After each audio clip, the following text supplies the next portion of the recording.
Nakakatuwa ngayon si Julia Montes. Dati tahimik lamang ito when it comes to Coco Martin. Pero ngayon palaban na si Julia. At talaga naman sinasabi niya na ang mga dahilan kung bakit muntika na silang maghiwalay ni Coco Martin. At di umano, merong third party na sinasabi niyang higad na talaga namang dikit ng dikit sa kanyang partner na si Coco Martin. Ang tinutukoy niya kaya ay walang iba kundi si Yassi Pressman.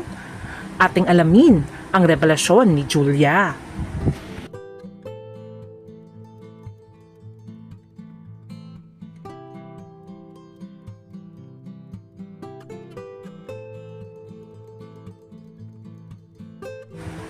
Isa si Julia Montes sa pinakamagaling na artista sa kanyang panahon. Kasabayan niya si Catherine Bernardo. Pero siya ay nag-focus sa kanyang relasyon with Coco Martin.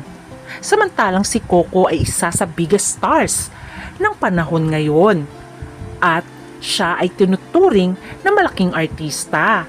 Kaya naman ang relasyon nila ni Julia Montes ay talaga namang itinago dahil nung time na kanyang pagsikat ay kailangan niya munang itago ang kanilang relasyon ni Julia. Until inamin na nga rin ni Coco na more than a decade na silang magkarelasyon ni Julia. Usap-usapan pa nga na may 3 na silang anak ni Julia Montes. Pero wala namang pag-amin sa dalawa. Pero among sa reliable source ay talaga namang meron ng 3 anak, si Julia at Coco. Dahil isa nga sa biggest star si Coco ay marami talagang nagkakagusto sa aktor. Pero sabi nga ni Julia ay sobrang mapagmahal kasi nito. Ito ang kanyang description kay Coco Martin. Lahat ng ano, hindi nyo pa nga alam, sobra talaga, sobrang ideal siya as a partner. Kasi kung gaano ka gwapo ang tingin sa kanya ng tao, naku, pag nalaman nyo pa kung paano siya as a partner, times 10 yung gwapo na talaga. Kasi O talaga diba, ganito kamahal ni Coco itong si Julia Montes. Kaya naman usap-usapan na muntikan na daw maghiwalay itong si Julia Montes at Coco because of Yassi Pressman during Provinciano days.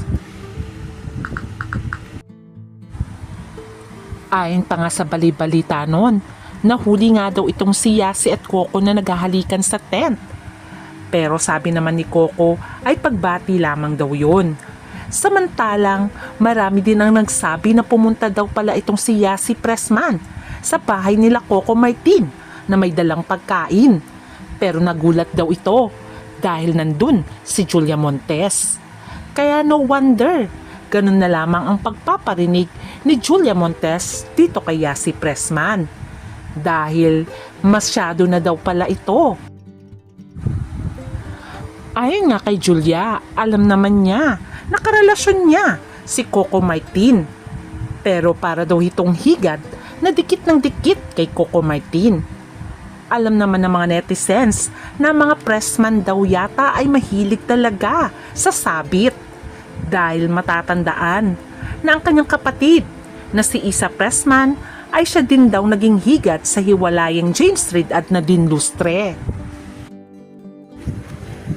Pero ngayon si Yassi Pressman ay meron na namang boyfriend na non-showbiz na isa ring politician. At samantala bumalik muli ang tanong kay Julia Montes tungkol sa higad na ang tinutukoy niya ay walang iba kundi si Yassi Pressman. Ito ang kanyang interview. Hindi ako sa'yo, hindi kita papansin. So, hindi mo nalang pinansin? Hindi, nag-hi siya, hi po. Kabatch ko lang. Sabi ko, excuse me, baka po ka naman. Ganun. With smile. Ganito lang din. Ganito lang din. Ano yung mga rare moments na hindi mo napipigilan na magsungit? Oo, kasi sobra rin naman siya. Kumbaga sa strike 3, sobra-sobra rin naman.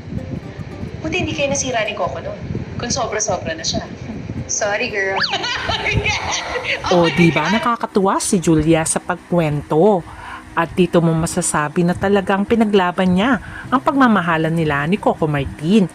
Which is, sabi nga ng fans, deserve din daw ni Julia na sana pakasalan na siya ni Coco. At sinabi naman din ni Julia na may mag-plans naman sila. At ang nais niya pa rin na wedding ay ang classic wedding, kung saan ay nandun sila ni Coco kasama lahat ng mga kamag-anak nila at malalapit na kaibigan. At syempre, dream wedding nila ang ikasal kasama ang kanilang mga fans. At meron na rin silang bagong proyekto ni Coco na tiyak na aabangan natin. For sure, marami excited na Coco Jules dahil matagal na nating hindi nakita si Coco at Julia na gumawa ng pelikula at teleserye. Kaya itong ating aabangan, which is malapit na nilang simulang i-shooting. Pero syempre, nais natin na sana sila na ang magkatuluyan forever. Kaya naman excited tayo kung i-announce nila ang kanilang kasal at itong ating aabangan.